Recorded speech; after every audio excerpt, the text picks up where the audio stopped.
ভাষা চুক্তি কৰিলে আলফাৰ ল'ৰাবিলাকক বুজাই ৰাষ্ট্ৰ জীৱনৰ মূল খুঁটিলৈ লৈ আহিলে আজি মই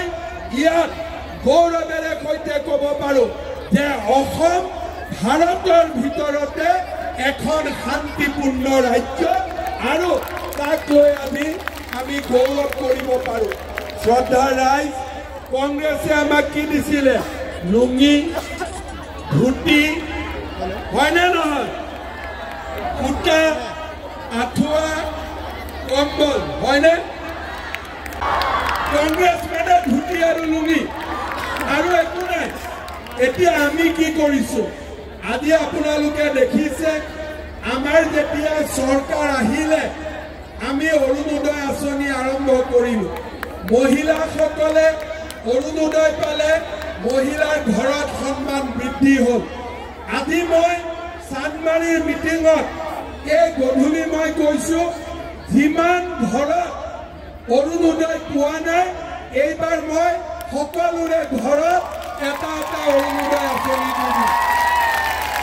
সকলোকে দিম কোনেও চিন্তা কৰিব নালাগে এইবাৰ সকলো ঘৰতে আমি এটাকৈ অৰুণোদয় দিম শ্ৰদ্ধা ৰাইজ যোৱা বছৰ মই ইলেকশ্যনৰ সময়ত কৈছিলোঁ যে 1 লাখ ল'ৰাক চৰকাৰী চাকৰি দিম মানুহে বিশ্বাস কৰা নাছিলে কিন্তু আজি আমি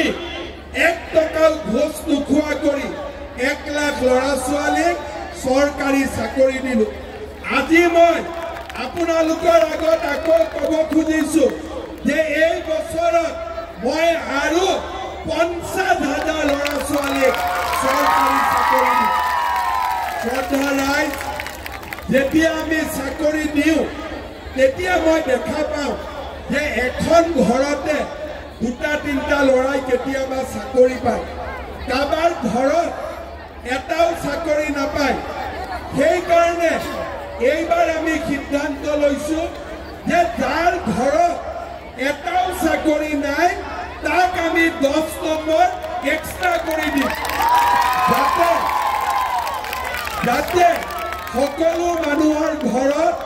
এটাকৈ চৰকাৰী চাকৰি হ'ব পাৰে যোনে চাকৰি নাপাব সৰু সুৰা ব্যৱসায় কৰাৰ কাৰণে তাক আমি 2 লাখ টকা দিম 1 লাখ ঘূৰাই দিব লাগিব 1 লাখ ঘূৰাই দিব নালাগে অৰ্থাৎ ল'ৰাজনে চাকৰি নাপালেও 2 লাখ টকালৈ এটা ব্যৱসায় আৰম্ভ কৰিব পাৰিব পিছত বেংকৰ পৰা লোন লৈ আৰু ডাঙৰ হ'ব পাৰিব শ্ৰদ্ধা ৰাইজ এইবাৰ বসুন্ধৰা আঁচনি যেনেকৈ আহিলে এইবাৰ গুৱাহাটীৰ পাহাৰৰ মানুহৰ মাটি আবণ্টনৰ কাৰণে আমি 2 বছৰৰ ভিতৰত বসুন্ধৰা আঁচনি আনি গুৱাহাটীত সকলো অসমীয়া মানুহৰ মাটি খিলঞ্জীয়া মানুহৰ মাটি আবণ্টনৰ আমি ব্যৱস্থা কৰি দিম শ্ৰদ্ধা ৰাইজ আজি আপোনালোকে দেখিছে অলপ আগতে মই ফাঁচী বজাৰত আছিলোঁ আমাৰ অসমত লাহে লাহে এনেকুৱা পৰিৱৰ্তন হৈছে পেপচি কোম্পানীও আহি ইয়াতে ইণ্ডাষ্ট্ৰি খুলিছে কোকা-কোলা ইণ্ডাষ্ট্ৰিয়ে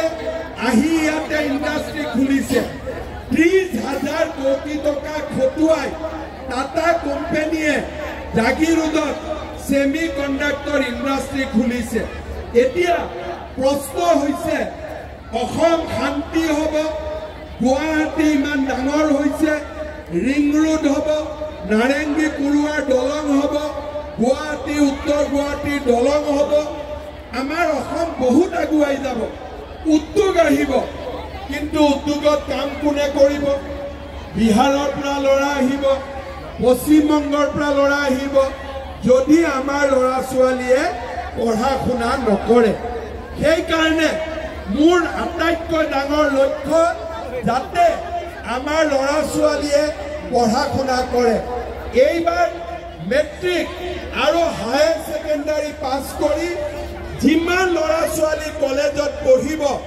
কাৰো এডমিশনত 1 টকাও দিব নালাগে আমি সকলোকে বিনামূলীয়াকৈ স্কুলত পঢ়াম মই অসমত বাল্য বিবাহৰ বিৰুদ্ধে যুঁজিছো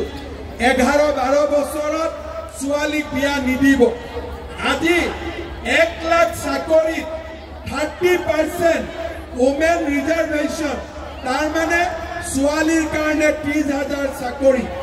50,000 চাকৰি ওলাব ছোৱালীৰ কাৰণে 15,000 চাকৰি এতিয়া আমাৰ ছোৱালী যদি কলেজত নাযায় আমি কেনেকৈ চাকৰি দিব পাৰিম সেই কাৰণে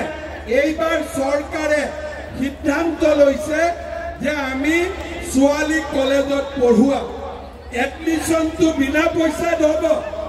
মেট্ৰিক পাছ কৰি যিমান ছোৱালী কলেজত পঢ়িব সবৰে বেংক একাউণ্টত মই 10,000 টকা কৰি দিম সবৰে আৰু হায়াৰ সেকেন্ডাৰী পাছ কৰি ডিগ্ৰী যি ছোৱালী পঢ়িব প্ৰত্যেক বছৰে তাই 12,500 টকাকৈ পঢ়ি পাব আৰু বিশ্ববিদ্যালয়ত দিব অৰ্থাৎ আমাৰ লক্ষ্য হ'ব যাতে আমাৰ ঘৰৰ প্ৰতিজনী ছোৱালীক আমি কলেজত পঠাব পাৰো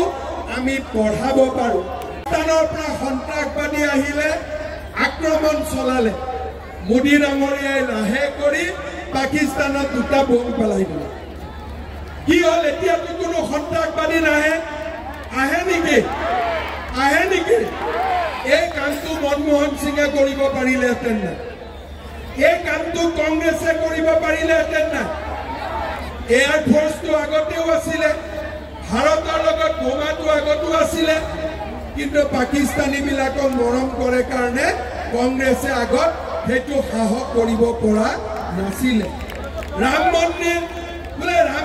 বনালে হিন্দু মুছলমানৰ কাজিয়া লাগিব অযোধ্যাত ৰাম মন্দিৰ হল হিন্দু মুছলমানৰ কাজিয়া হল নেকি একোটো কাজিয়া নহল কংগ্ৰেছে আমাক কি কৈ আছিলে বোলে ৰাম মন্দিৰ হলে তেজৰ নৈ বব ক'ত তেজৰ নৈ বৈ হল ফাকুৱাই নহল হয়নে নহয় একোটো গণ্ডগোল নহল বোলে 370 ধাৰা যদি বাতিল কৰে কাশ্মীৰ জ্বলি যাব ক'ত জ্বলিলে এখন ফায়াৰ ব্ৰিগেডো নালাগিলে বিজেপিকে ভোট দিম আমি বিজেপিকে দিম আমি ভোট আমাক বিজেপি আমাক বহুত আঁচনি দিছে না অৰুণোদয় দিছে ৰেচন কাৰ্ড দিছে সব দিছে চাকৰি দিছে ল'ৰা ছোৱালীবিলাকক আমি সেইকাৰণে বিজেপিতে দিম বিজেপি আমিতো মানে মই যেতিয়া প্ৰথম ভোট দিছো বিজেপিকে ভোট দিছো মই ভাবো এইবাৰো বিজেপি চৰকাৰে আহিব লাগে মই এইটো নাভাবো যে দাম কিছুমান জায়গাত বেছি হৈছে সেইটো মানি ল'বই লাগিব কিন্তু এইটো এনেকুৱা নহয় যে সেই দামটো বৃদ্ধি হোৱাৰ ফলত আমি চৰকাৰখন পৰিৱৰ্তন কৰিম কিছুমান কাম কৰিবলৈ আমি কিছুমান বস্তুৰ দাম বৃদ্ধি হ'ব লাগিব কিন্তু দাম বৃদ্ধি হোৱাৰ কাৰণে আমি চৰকাৰখন কিন্তু চৰকাৰখনে বিকাশো কৰিছে যথেষ্ট আমাৰ সেইকাৰণে আমি ভাবো আমাক মানে বিজেপি চৰকাৰ লাগে নৰেন্দ্ৰ মোদী ডাঙৰীয়া মানে প্ৰধানমন্ত্ৰী হিচাপে আমাক লাগে ভেদাভেদটো বিজেপি চৰকাৰৰ দিনত পোৱা নাই কিছুমানে কৈছে দালালি ৰাজনীতি যিটো আছিলে কংগ্ৰেছৰ দিনত সেই বস্তুটো নোহোৱা হ'ল আমাৰ আগতে ভোট এটা আহিলে মানে মুকলিভাৱে ওলাই আহিবলৈ অলপ আমাৰ ভয় লাগিছিলে এতিয়া আমি সেই ভয়টো নাই আজি যেনেকে আমাৰ হিমন্ত বিশ্ব শৰ্মা মুখ্যমন্ত্ৰী ডাঙৰীয়াই ক'লে যে আমি আজি 7টা বজালৈকে মহিলাখিনি আমাৰ ঘৰৰ কোনো মানুহ নোহোৱাকৈ আমি অকল মহিলাখিনি ওলাই আহি ইয়াত 7টা-8টা বজালৈকে থাকিবলৈ সাহস পাইছোঁ কিন্তু আগতে সেই সাহসটো নাছিলে আমাৰ সেয়াই আৰু কন্যা সন্তানৰ মেইনলি গুৰুত্ব দিছে ন কন্যা সন্তানৰ ওপৰত খুবেই গুৰুত্ব দিছে সেইটো এটা